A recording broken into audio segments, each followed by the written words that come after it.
दोस्तों, ये कोई सामान्य धार्मिक नगरी नहीं है। ये वो पावन धरती है जहां भगवान गौतम बुद्ध ने घोषणा की थी कि उनका आध्यात्मिक सफर अब अंतिम पड़ाव की ओर बढ़ रहा है। जल्द ही वे निर्वाण की शांति को प्राप्त करेंगे, एक अमर मीठी शांति।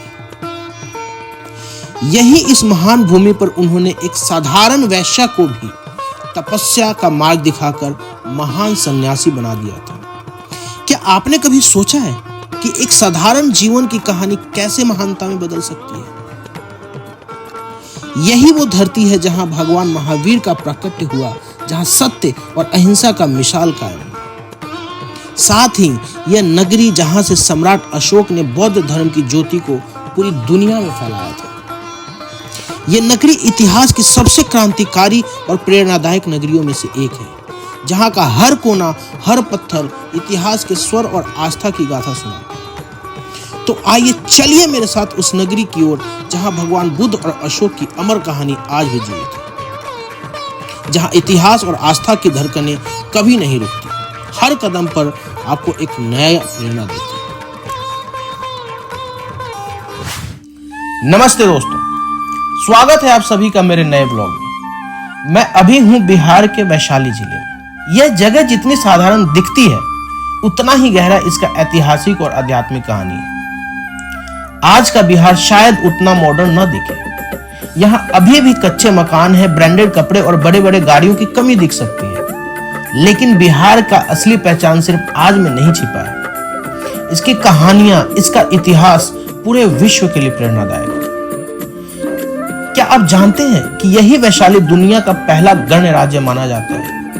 यानी कि सबसे पहले यहाँ के लोगों ने यह तय किया था कि उनका शासक कौन होगा। यहीं से लोकतंत्र की शुरुआत हुई। यही वो जमीन है जिसने भगवान बुद्ध को अपनी ओर खींचा था। लेकिन दोस्तों, दुख की बात है, इतनी ऐतिहासिक और महत्वपूर्ण जगह का भी रख रखाव आप देख सकते हैं, कच्चा रास्ता, कम सुविधाएं और न के बराबर टूरिज्म प्रमोशन। जब यहाँ के लोग और सरकार ही इस सांस्कृतिक धरोहर को ठीक से प्रिजर्व और प्रमोट नहीं कर पा रहे हैं, तो बाहर के आने वाले टूरिस्ट को कैसे आकर्षित करेंगे? खैर दोस्तों, हमें इन शिकायतों में नहीं अटकना है। हमारे ब्लॉग का मकसद सिर्फ बिहार की आलोचना करना नहीं, बल्कि उसके खूबसूरत इतिहास को दिखाना है, जिन्हें जानना, अनुभव करना हम सबके लिए जरूरी है। तो चलिए हम आगे बढ़ते हैं, वैशाली को एक्सप्लोर करते हैं। दोस्तों, बिहार के इस अनोखे सफर में अभी तक अगर आपको वीडियो पसंद आई हो तो वीडियो को लाइक कर देना, और अगर आप चाहते हो कि दूसरे भी लोग इसको देखें तो प्लीज शेयर कर देना, कमेंट कर देना और चैनल को सब्सक्राइब कर देना। तो चलिए आगे बढ़ते हैं। तो दोस्तों, हम आ चुके हैं लिच्छवी सम्राट विशाल के किले के खंडहर के पास, जो प्राचीन वैशाली नगर के दिल में स्थित है। विशाल राजा 6th सेंचुरी BC के लिच्छवी गणराज्य के प्रमुख शासक थे। जैसा कि मैं पहले ही बता चुका हूं कि वैशाली को माना जाता है कि वो विश्व के सबसे पुराने डेमोक्रेटिक रिपब्लिक में से एक था, जहां जनता की भागीदारी से शासन होता था। इस किले की दीवारें उस युग की राजनीतिक और सांस्कृतिक महत्ता की गवाह है। लिच्छवी सभ्यता सामूहिक निर्णय और सहमति पर आधारित थी, जो आज के लोकतंत्र की नींव मानी जाती है, और संभवतः सम्राट विशाल ने ही इसकी नींव रखी हो। ये खंडहर हमारी प्राचीन विरासत और इतिहास की याद दिलाते हैं। यहाँ से निकलकर अब हम लोग जा रहे हैं अपने अगले हिस्टोरिकल साइट की ओर, और यहाँ रास्ते में हमें कुछ लोकल्स दिख रहे हैं जो हाथ से बनी हुई भगवान बुद्ध की मूर्तियाँ, कलरफुल टोपी और कलरफुल पर्स बेच रहे हैं। वैशाली की ये खूबसूरती है कि यहाँ का इतिहास और लोकल कल्चर साथ में देखने को मिल जाता है। हमें घूमते घूमते भूख लग चुकी थी, और अगर आपको भी यहाँ पर घूमने के बाद भूख लग जाए तो टेंशन लेने की जरूरत नहीं है। यहाँ रोड साइड ढाबों पर आपको देसी स्वाद जैसा खाना मिल सकता है, और अगर आप मेट्रोपॉलिटन या बाहर किसी शहर जैसा खाने का स्वाद चाहते हैं तो यहाँ अच्छे रेस्टोरेंट भी हैं जो वैसा स्वाद आपको दे सकते हैं। ठहरने के लिए भी यहाँ जगह आसानी से मिल जाता है। 1000-1500 रुपए में ठीक ठाक रूम मिल जाता है। मैं वीडियो के अंत में आपको बता दूंगा कि यहाँ पर कैसे आना है। तो चलिए हम चलते हैं अपने अगले हिस्टोरिकल साइट की ओर।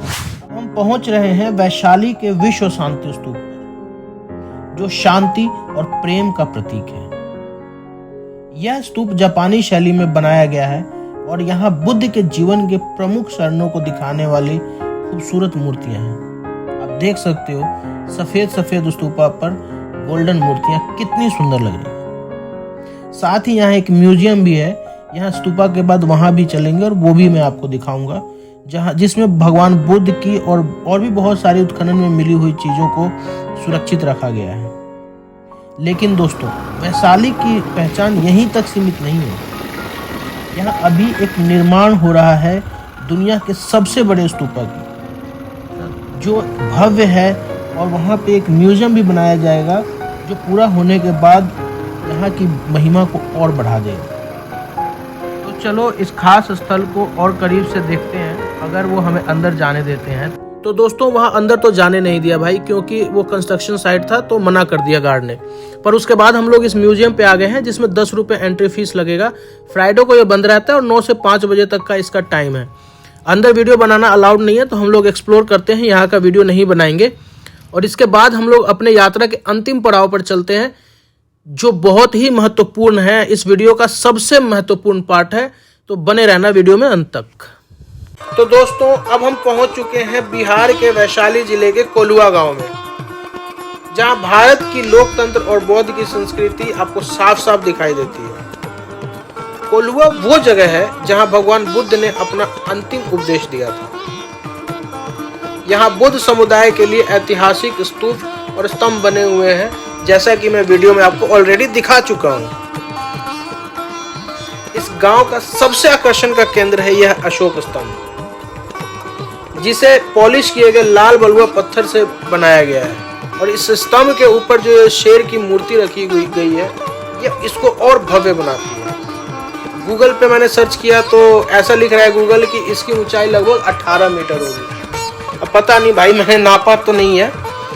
और अब ये जो शेर देख रहे हो, इस शेर की प्रतिमा हमारे भारत के राष्ट्रीय चिन्ह की जो प्रेरणा है वो इसी शेर से ली गई है। आपने देखा होगा कई जगह 3 मुंह वाले शेर बने हुए हैं, और उस 3 मुंह वाले शेर को जैसे हमारे नोट पे है, भारत सरकार की जो ऑफिशियल गैजेट में कुछ पब्लिकेशन आती है, तो इसी शेर के ऊपर आप देखे होंगे कि उसके ऊपर छपा रहता है ये। या फिर आपने कभी देखा होगा कि जो यूपीएससी वगैरह क्लियर कर लेते हैं, आईएएस बनते हैं, तो उस पुलिस की वर्दी पे भी ये लगा होता है। ऐसा कहते हैं कि इसकी प्रेरणा इसी शेर से ली गई है। चलो कोई बात नहीं। और ये स्तंभ के पास जो ईंट का स्तूप देख रहे हो, ये बुद्ध के उपदेश और ऐतिहासिक घटनाओं की स्मृति में बनाई गई है।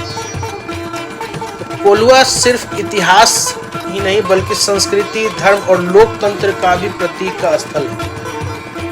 यहाँ संरक्षित स्तंभ, स्तूप और तालाब भारत की गौरवशाली विरासत और बौद्ध संस्कृति के गवाह हैं।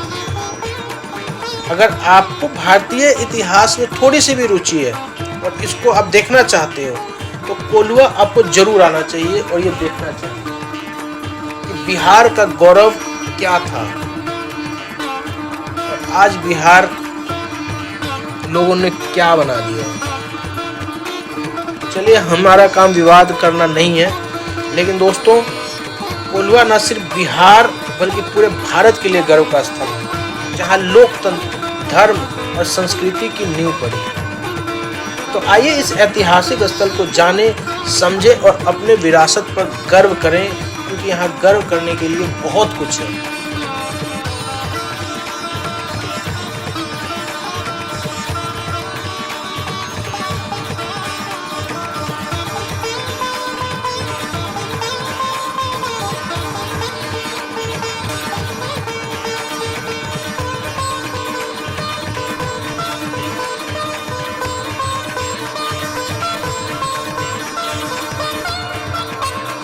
दोस्तों, जब आप यहाँ आकर 2 मिनट शांति से बैठते हो तो ऐसा लगता है कि यहाँ की हवाएं भी भगवान बुद्ध के विचारों को, उनके वाणी को दोहरा रही हैं। हालांकि ये चीज़ें धीरे धीरे अब लुप्त हो रही हैं। लोग कहाँ ही उनकी बातों को मान रहे हैं, लेकिन फिर भी हमारी कोशिश जारी रहेगी।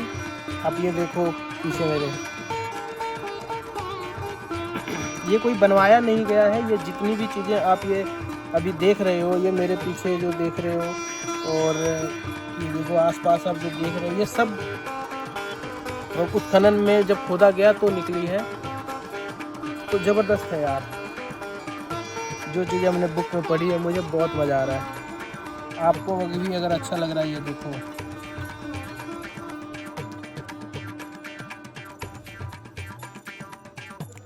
तो दोस्तों, अगर आपको हिस्टोरिकल प्लेसेस एक्सप्लोर करने का शौक़ है या आप उसमें रुचि रखते हैं तो आपको यहाँ ज़रूर आना चाहिए।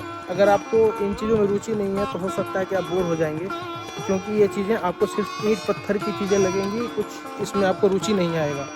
हाँ, मैं बहुत ज़्यादा हिस्टोरिकल चीज़ें एक्सप्लोर नहीं करता, बट मैं आने से पहले मैंने थोड़ी बहुत चीज़ें इस पर रिसर्च किया था, इसलिए चीज़ों को देख के मुझे बहुत ज़्यादा फैसिनेटिंग लगा। यहाँ आने के लिए आप पटना आ सकते हो और पटना से आप खुद टैक्सी हायर कर सकते हो या वहाँ से बस के द्वारा भी आ सकते हो।